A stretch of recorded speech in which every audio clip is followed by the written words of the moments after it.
আসসালামু আলাইকুম। সুপ্রিয় 18তম পরীক্ষার্থীবৃন্দু, অলরেডি আপনারা 7 দিন আগে অ্যাডমিট কার্ড পেয়েছেন, কিন্তু অ্যাডমিট কার্ডের জটিলতার কারণে অনেকজনের অ্যাডমিট কার্ড আপডেট হচ্ছে, সেজন্য অনেকজনকে আবার মেসেজ দিয়েছে। এই মেসেজ নিয়ে আসলে প্রার্থীরা অনেক কনফিউজে পড়েছে যে আসলে আমরা এখন কি করব, পূর্বের অ্যাডমিট কার্ডটি নিয়ে যাব না নতুন অ্যাডমিট কার্ড ডাউনলোড করব, যেহেতু আমরা একটা অ্যাডমিট কার্ড অলরেডি ডাউনলোড করেছি।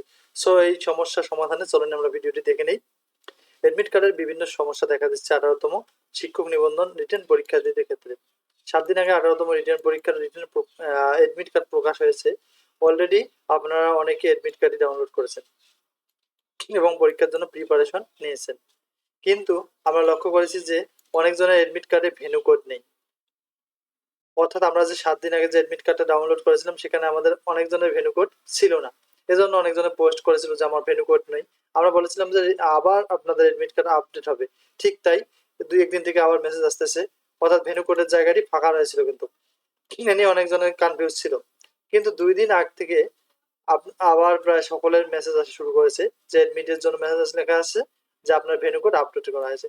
অর্থাৎ ভেন্যু কোড সবারই ছিল, কারো ছিল আবার কারো ছিল না। কিন্তু কিছু কিছু লোকের ভেন্যু কোডটা ছিল আর কিছু ছিল না। যাদের ভেন্যু কোড ছিল তাদেরকেও মেসেজ দিয়েছে, যাদের ভেন্যু কোড ছিল না তাদেরকেও মেসেজ দিয়েছে। আমরা বলতে পারি যে সবাইকে মেসেজটি দিয়েছে। এবার আবার অনেকে নতুন ভাবে অ্যাডমিট কার্ডটি ডাউনলোড করলেন, মানে মেসেজ পাওয়ার পর আবার ডাউনলোড করলো, দেখেন যে তাদের ভেন্যু কোডটি এবার এসেছে। আবার অনেকে তুলে দেখেন যে আগের মেসেজটি এসেছে, অর্থাৎ আগের যে তাদের অ্যাডমিট করতে ছিল ভেন্যু কোড ছিল অ্যাডমিট কার্ডে সেটি আবার এসেছে, কোনো পরিবর্তন হয়নি। অর্থাৎ যাদের ঠিক এসেছিল তাদের আগেরটি আবার এসেছে, আর যাদের ভুল এসেছিল বা ভেন্যু কোড যাদের আসেনি তাদের কিন্তু এখন ভেন্যু কোডটা এসেছে। আবার অনেকজনের 3 বার মেসেজ আসছে, তারা বলতেছে আমরা কোন অ্যাডমিট কার্ডটি নিয়ে পরীক্ষা দিতে যাব। আপনাদের কাজ হলো সর্বশেষ যে মেসেজটি এসেছে সেই মেসেজটির অ্যাডমিট নতুন করে তুলতে হবে এবং ওইটি পরীক্ষা সেন্টারে নিয়ে যেতে হবে। তাই এ নিয়ে সংশয়ের কোনো কারণ নেই। মূল কথা এখানে হচ্ছে আপনাকে যে মেসেজ করা হয়েছে, 1বার হোক 2বার হোক বা 3বার হোক, আপনি সবসময় লক্ষ্য করবেন আপনি শেষে যে মেসেজটি পাচ্ছেন সেই মেসেজটা অনুযায়ী অ্যাডমিট কার্ড ডাউনলোড করবেন, চেঞ্জ হোক আর নাই হোক ওই অ্যাডমিট কার্ডটি নিয়ে যাবেন, তাহলে কোনো কনফিউজে থাকবেন না, কোনো সংশয় আপনার মধ্যে তখন থাকবে না। অতএব বারবার এই প্রশ্ন করে কোনো লাভ নেই, বা নিজেকে এগুলো জানতে হবে আসলে কি বিষয়টা।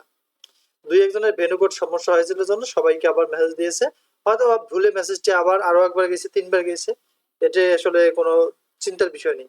আপনি লাস্ট যে মেসেজটি পেয়েছেন সেই মেসেজ দিয়ে অ্যাডমিট কার্ড ডাউনলোড করুন এবং পরীক্ষার জন্য প্রিপারেশন নিন। এ নিয়ে বেকার সময় নষ্ট করার কোনো প্রয়োজন নেই, কারণ আপনাদের পরীক্ষা খুব নিকটবর্তী।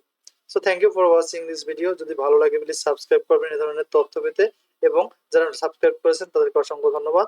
পরবর্তীতে আমরা ভাইবা রিলেটেড এবং 19তম শিক্ষক নিবন্ধন পরীক্ষার মডেল টেস্ট নিয়ে আলোচনা করব। Thank you for watching this video.